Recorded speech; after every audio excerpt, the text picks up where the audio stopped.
First player on this list is JJ Reddick because I feel like he would be a great three-point shooter for the team because Lakers were ranked 23rd in three-point percentage in the entire league and 24th in offensive rating. So they definitely need to help out their offense. Their defense is really good, but they need more offensive players, more three-point shooters, and JJ Redick is just that. He's a lethal three-point shooter. He's very efficient. His stats this year are looking like this. So he's averaging 11.3 minutes per game. He's taking 4.1 field goal attempts per game, 1.5 field goal makes per game. Well, actually, this is just for the Mavericks. Let's look at total. So he's averaging 16.4 minutes per game, taking 6.1 field goal attempts per game, making 2.4 of them, shooting 39.7% from the field, 37.1% from three though, which is really really good. But look, in past years he's shot like 47.5% from three back in 2015, 2016. Like he's a great three-point shooter. It's just this season I don't know if he was really trying that much. But on the Lakers, he knows that he would be on a championship contender as they won the championship last season. And this season, the only reason why they got eliminated in the first round, of course, was due to a lot of injuries, and they lost to the eventual Western Conference champions. So yeah, that they didn't have Anthony Davis for like half that series, and LeBron James was playing on a really bad injury. So yeah, but anyways, JJ Redick's also having an efficient field goal percentage of 50%. Free throw percentage is at 80%. He's averaging 4.4 points per 7.4 points per game, 1.2 assists per game, 1.5 rebounds per game, 0.3 steals per game, 0.1 blocks per game, 0.8 turnovers per game, and 1.1 fouls per game. And yeah, I don't really see a reason not to sign a guy like him. This guy is just very great at hitting threes, and like I said, and he's just gonna be a sharpshooter for them. Nothing too crazy, but he can dish the rock every once in a while. Get a rebound every once in a while, but he's not really too great at those things. Definitely not a great defender, defensive liability, in fact. But on the offensive end, he's a guy that they can plug in to any lineup for him to shoot some threes for them. All right, is Lou Williams, because this guy is just ridiculous, and he is definitely a competitor. He plays his heart out. He helped the Hawks get to the conference finals. He actually led the Clippers to be the 8th seed in the 2018-2019 season. He was doing really really good things for that team. They they were above 500 team, and that team didn't have a star. But Lou Williams, he was like, nah, I'm the star. He put up 40-point games. He was just playing ridiculous for them. And he actually put up a fight against the Warriors in the first round, winning 2 games against them.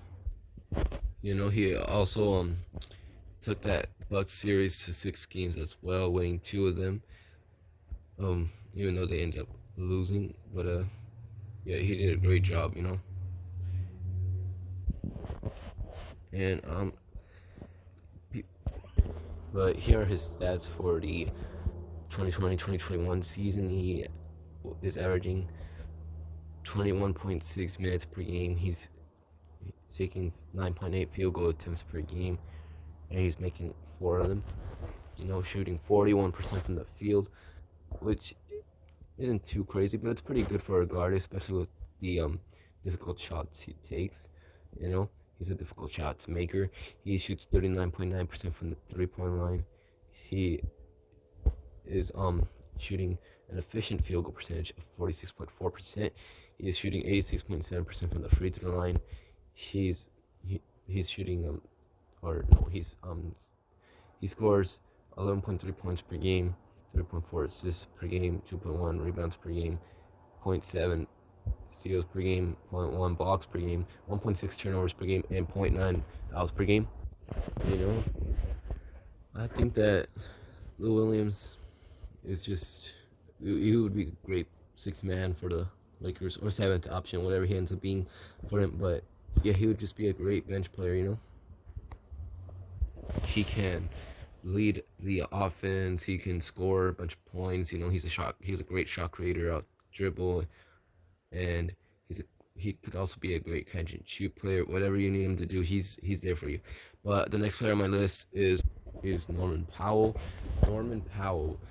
Now this guy has has evolved into a great, and I mean great role player slash starter type player. Definitely definitely a starter. He went from a role player to a starter. In my opinion, he's a he's just a great player. He brings some sharpshooting to the team. He'll bring a lot of everything here. His stats for the 2020-2021 season. He is currently well, or he averaged 32 minutes per game. He shot 13. Attempted 13.3 field goal attempts. He averaged 13.3 field goal attempts, 6.3 field goal makes, 47.7% from the field, 41.1% from three. He had an efficient field goal percentage of 57%. He shot 87.1% from the free throw line. He averaged 18.6 points per game, 3.1 rebounds per game, 1.9 assists per game, 1.2 steals per game, 0.3 blocks per game, 2.3 fouls per game, and 1.7 turnovers per game. But yeah, he would definitely be one of the top shooting guard free agents, and he's an unrestricted free agent, and he can also play some small forward, if they need him to. As you saw there in his efficiency, he's really efficient. He can shoot the three ball really efficiently. He helped the Trailblazers be one of the best offensive teams in the league, and a great 3-point shooting team. So yeah, I think he would be a really nice pickup for the Lakers if they can get him. Then I think they should definitely go out and try to get him. But the next player on my list is Evan Forney. I mean, this dude is just playing great this season. All right, these are his stats. He's averaging on total for both the Magic and the Celtics games that he played. He didn't play too many games this season. He only played, of course, 42 games because, of course, remember he got injured pretty terribly. But yeah, he averaged 30 minutes per game. He took 12.9 field goal attempts per game, made 5.9 of them, shot 45.7% from the field, 41.3% from three. His efficient field goal percentage said he shot 56.5% from the field. He shot 78.8% from the free throw line. He scored 17.1 points per game. He averaged 3.4 assists per game as well, 3 rebounds per game, 1.1 steals per game, 0.5 blocks per game, 1.7 turnovers per game, and 2.3 fouls per game. I mean, look, this guy's salary is probably expected to be around 18, 19, maybe even 20 million. Who knows? Something crazy like that. But if they can get him in a mid-level exception like $10 million, I don't know, something like that, then maybe he will accept, just to be on a contender like the Lakers. That's what Montrezl Harrell did last season. We saw that with him. I think that can happen again with Evan Fournier. But I don't know. We'll see what happens, But I think he would be a great guy for the Lakers to sign. Imagine a starting lineup of I guess I would say Dennis Schroeder if he does come back. Evan Fournier, LeBron James, Anthony Davis, and I guess Marcus Saw. I don't know who they're signing. Maybe Andre Drummond comes back. I don't know. Maybe Montrezl Harrell. I don't know.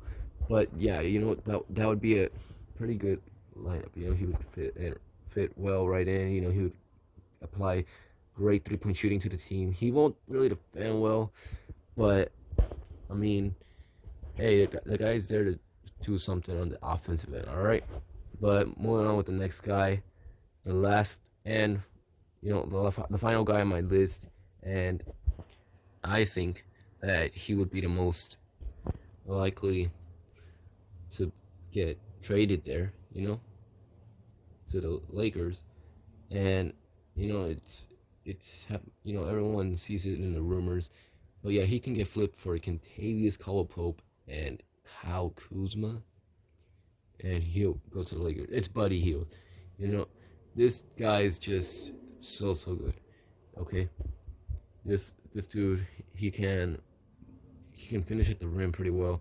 He can shoot a bunch. He can shoot a bunch from three for sure. Sharp shooter. He can't really do it that well defensively, but you know, I don't think basically none of these guys on this list can defend. But yeah, he would still be a great pickup for the um Lakers. He would definitely help out their offense. Kyle Kuzma does kind of want to get traded. He wants to have a bigger and more consistent role. So they get back Kyle Kuzma and KCP. KCP would be a pretty good replacement for a guy like Buddy Hield. And yes, for the Lakers, they do lose some defense in Kyle Kuzma, who's definitely improved on the defensive end this season. A lot. Yeah. So yeah, I think Buddy Hield could still help them a lot on the offensive end. Like, he's definitely a plus. Plus, I'd say, like even a plus from both KCP and Kyle Kuzma. He's going to be a lot more consistent than those two players. KCP and Kyle Kuzma are a little inconsistent, if I do say so myself. And Buddy Hield's just consistent. I'll show you his stats right now. He's averaging 34.3 minutes per game, attempting 14 shots per game, making 5.7 of them. He's shooting 40.6% from the field, 39.1% from three. He's shooting an efficient field goal percentage of 54.8%. He's shooting 84.6% from the free throw line. He's scoring 16.6 points per game. He's getting 4.7 rebounds per game, 3.6 assists per game, 0.9 steals per game, 0.4 blocks per game. So yeah, he does play a little bit of defense. He also averages 1.8 turnovers per game and 2.5 fouls per game. So yeah, he does commit a little bit of some turnovers and some fouls for sure. But I mean, this guy not only can score the ball very well and at not too high efficiency, but he's kind of efficient. He's been more efficient in past years. I think if he can get back to that, shoot about 42% from the field, I think would be nice too. Third about 40% from three, 39, maybe 38. I don't know, something like that from three. He'll definitely help out their 3-point shooting, like I said, and he can play a little bit of defense, and he can play make a little, but basically scoring wise, he's gonna give the team a big up in points per game. So yeah, he would be a third option when it comes to scoring. So yeah, great. He would be a great pickup for them. I think the most likely and the best option for them. So, but I don't know what the Lakers end up doing. But give me your opinion. Who do you think the Lakers should sign out of all these, or even a shooting guard that I didn't mention, who's out there in free agency or that they can sign? So just give me your opinion, and if you like the video, make sure to leave it a like and subscribe. And I'm out.